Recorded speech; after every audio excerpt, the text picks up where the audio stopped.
Well, Garrett stole my joke. I was going to say, I'm not going to sing, but he already stole that joke. I know. So yeah, it's all Music Sunday, but no, I'm not going to sing. Although, as I was getting ready for this, which I'm not talking for that long, so don't worry, but as I was getting ready, I had a memory, and I was reminded that the very first time I actually stood on this stage was with the Berkeley College Choir, and I was singing here. So I guess I could sing here, but I'm not going to today. But that was way back, I think in 2010, maybe. I don't know. We stayed at Pat and Patty's house, so maybe they would remember. I don't know. But I was in choir in college, and every summer we would tour around to different parts of the country and go visit different Friends churches. And so one of the first summers I did that, we came to the Northwest, and we went to like Greenleaf and Meridian and some of the churches in Oregon, and went up to Coeur d'Alene. And it was a fun time. But met Pat and Patty, came to Meridian Friends, and sang here on this stage. So that was my first experience in Idaho. Never been to Idaho before that. So Ken and Teresa are gone. They have been camping this weekend, celebrating their 33rd anniversary. I know, very exciting. They've been camping. I'm sure they're been having a great time. I know they're on their way back now. Hopefully it was cooler wherever they were. I know they were up in Cascade. But yeah, it's been hot, all that kind of stuff. So I'm hoping it was a good trip for them, but I'm sure they'll tell us more about that when they get back. But wanted to talk a little bit this morning about worship, as it's All Music Sunday, because that's really what today is about, right? Worshiping. All Music Sunday is a day where we're saying really the main focus of today is going to be on worshiping God through music and worshiping God through song. And we've had some great music so far, and I know when we're done, we're going to hear from Krista and Evidence of Grace, and we're going to continue to have great music for the rest of the morning, and we're looking forward to that. But I think most of us, when we hear the word worship, we think of music, right? They kind of are like synonyms for each other in our society today. And that certainly is one way to worship, but I was thinking of having and having this conversation with a friend the other day, talking about like worship music and kind of how it's changed over my lifetime, past couple of decades. But so here are some pictures here. I don't know if you can see them. These are very like 90s-esque pictures. Back when I was a teenager, there used to be a lot of, for lack of a better word, like Christian bands that just made like regular rock and pop music. So these are some of the ones that I used to listen to. Reliant K, DC Talk, Switchfoot, Family Force 5, and Cutlass. There's a few of them up there, and you can see those pictures are very 90s-ish with the haircuts and the styles going on there. So I'm really kind of dating myself there in a way. And some of you may have no idea who some of these bands are, and that's okay. Pam's like, I have no idea. Although DC Talk, they're a real throwback. And the main, I don't know if he was the main guy at the time, but Toby Mack, he's still making music today. And he just had a CD come out on Friday, and he has a song with the other two guys of DC Talk. So they have a little comeback recently. What was that, like 40 years comeback? Who knows? But these were Christian bands, and they would talk about God in some of their songs and in their interviews and things like that. But the type of music that they made wasn't really being played at churches on Sunday morning. If you are familiar with any of these bands, people weren't really singing Jesus Freak by DC Talk on Sunday morning at their church.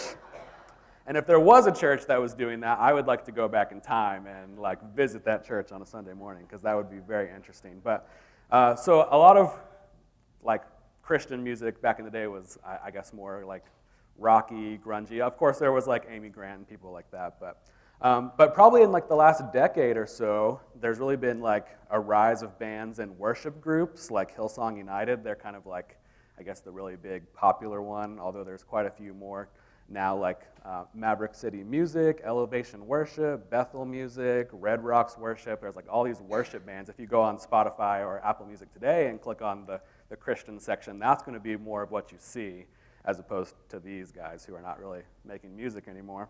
And a lot of these groups today are kind of making music with the intent of it being more like corporate music that you're going to play on a Sunday morning. We sing a lot of songs by some of these groups on Sunday morning. We might have even done some of that this morning, or we're going to, but I know regularly we sing lots of songs by some of these groups. And some of them even have the word worship like in their band name, for lack of a better word. I already mentioned Elevation Worship, Red Rocks Worship. There's another band called Vertical Worship. So in a way, we're kind of being conditioned to think of worship as music specifically, and even more so to think of that type of music, because a lot of them are making, like I said, similar music that's meant to be played like at a church on Sunday morning or things like that. They're not making Jesus Freak by DC Talk. But first, we aren't always singing in our lives all the time. I had to laugh when Garrett's talking about like singing while you mow your lawn. I mowed my lawn last night, and I was conscious to not do this because the last time I mowed my lawn, I was kind of like singing along with my headphones in, and then like halfway through, I was like, if my neighbors are outside, they probably can hear me, and I'm sure I don't sound that great. So I had to really rein it in last night. But we may be rock stars in our cars or when we're mowing the lawn or that kind of stuff, and we really belt it out, but we don't usually sing like when we're around other people, like at the grocery store. You're probably not singing out loud with the song that's being played or things like that. We don't live in like a musical world where people just burst out into song all the time, although that might be cool. It makes me think of the scene in the movie Elf, where Buddy says you can sing along and you can sing in a public space. There's no difference. Like, it doesn't matter if you sing all the time. So I have this little clip here. You sing alone, you can sing in front of other people. There's no difference. Actually, there's a big difference. No, there isn't. Wait. I'm singing. I'm in a store and I'm singing. I'm in a store and I'm singing. Hey! There's no singing in the North Pole. Yes, there is. No, it's not. We sing all the time. No, it's not. Especially when we make toys. But yeah, Buddy the Elf, he's at the mall. He's getting ready for Santa to come, and he's talking about singing. And the other worker that he's with, he's telling her to sing because he had heard her singing in the shower the other day, and he thought she had a great voice. And he's like, "You should be singing here." And she's like, "No, I can't. Like, I was doing that." Sing in front of other people. There's no difference. Actually, there's a big difference. But there's no video. Don't know. Oh, well. So, yeah, he says, if you can sing on your own, you can sing in front of people, there's no difference. And she's like, no, there is a very big difference. And he's like, no, it's easy. Just look. And he stands there in front of everyone and says, I'm singing, I'm in a store, and I'm singing. And she's very embarrassed. And his boss comes over and yells at him. He's like, hey, no singing here in the North Pole. And he's like, oh, yeah, we sing all the time. And they get in a little argument. So, we don't have the attitude of Buddy the Elf where we're like singing all the time. So if you'll stand with me, I'm going to be reading from, I didn't even write my thing down here. Oh, Colossians Chapter 3. This is about worship. So I said, either we need to walk around like Buddy the Elf all the time and sing, talk everywhere that we go, or we can realize that there is a little bit more to worship than just singing all the time. So we're going to read this, Colossians Chapter 3. This is Colossians Chapter 3, verse 14 through 17. And above all of these, put on love, which binds everything together in perfect harmony. And let the peace of Christ rule in your hearts, to which indeed you were called in one body. And be thankful. Let the word of Christ dwell in you, richly teaching and admonishing one another in all wisdom, singing psalms and hymns and spiritual songs, with thankfulness in your hearts to God. And whatever you do in word or deed, do everything in the name of the Lord Jesus, giving thanks to God the Father through him. You can be seated. So in this chapter, Paul is talking about becoming a new creation in Christ. He is saying if you have been raised with Christ, then you need to stop doing all the things you used to do. He mentions like impurity, idolatry, anger, obscene talk, all these things. He says you got to be done with that. And then he says you need to replace them with these things. Oh, there we are. There we are. Replace them with these things. Be compassionate, be kind, forgiveness. And then he wraps it up where we started in verse 14. Above all of this, you must choose love, which will bind you in perfect harmony. Harmony, like, there's a music joke to be had there. But he says, let the word of Christ dwell in you, and it will pour out in many different ways. Some of this does include singing, which he does mention there in verse 16. He says, singing psalms and hymns, but also in teaching and admonishing. And then at the end, he kind of says, in whatever you do. In word or deed, whatever you do, do it for the Lord.